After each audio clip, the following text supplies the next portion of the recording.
Hey everybody, this is Vince Miller. Thank you so much for joining me for another devotional. Today we are in John chapter 6. I'm going to read verses 16 through 21.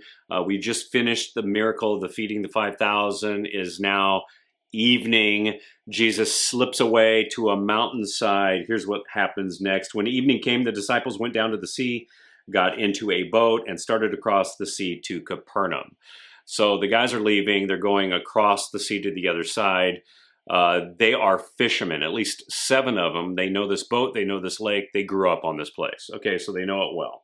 It was now dark. Jesus had not yet come to them. The sea became rough because of a strong wind that was blowing. So there's an interesting phenomenon that happens on this lake. It is a very low lake, and in fact, it is the lowest freshwater lake on Earth, okay? And because it's surrounded by tall mountains, there's this interesting swirling effect that will happen at times on this lake, which makes it kind of dangerous, right? So we're talking about a dangerous situation. When they had rowed about 3 or 4 miles, so that is a long way to row in the dark. These guys are probably exhausted, but they saw Jesus walking on the sea, coming near the boat. So Jesus comes off the mountain, sees what's happening, walks toward them on the water. Crazy moment. And they were frightened, which I would be too, by the way. But he said to them, "It is I, do not be afraid."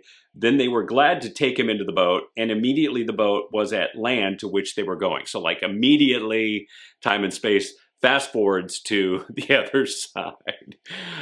So I got to be honest with you. When I get to heaven, there are people on this boat that I want to talk to. Man, and there's all kinds of people I want to talk to when I get to heaven, but this moment is something I want them to recount to me, what it was like.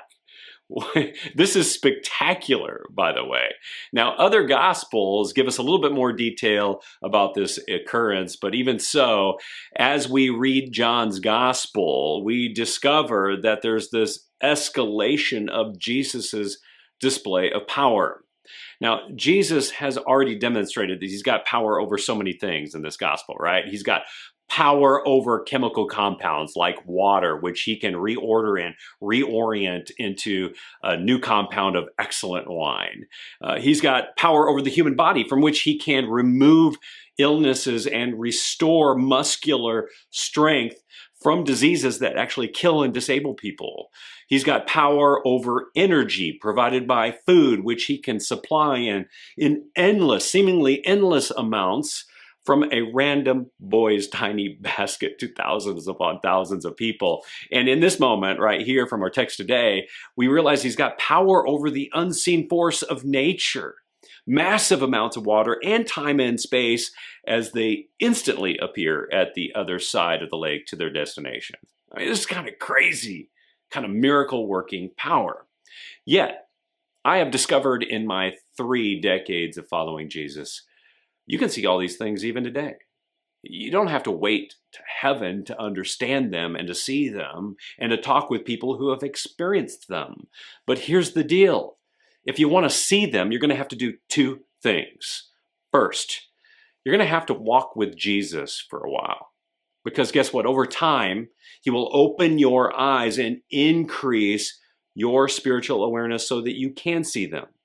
You always see more of his incredible power the longer you are walking and led by and keep in step with his Spirit. Number 2, second, you're going to have to come to the end of your wisdom and your strength and your ability. Because see, it's often when we're at the end of ourselves, we see Jesus the most clearly.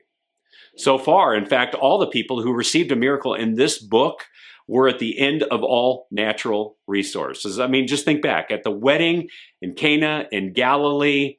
Well, the family is poor, the wine is spent, and they have no money to replenish the supply.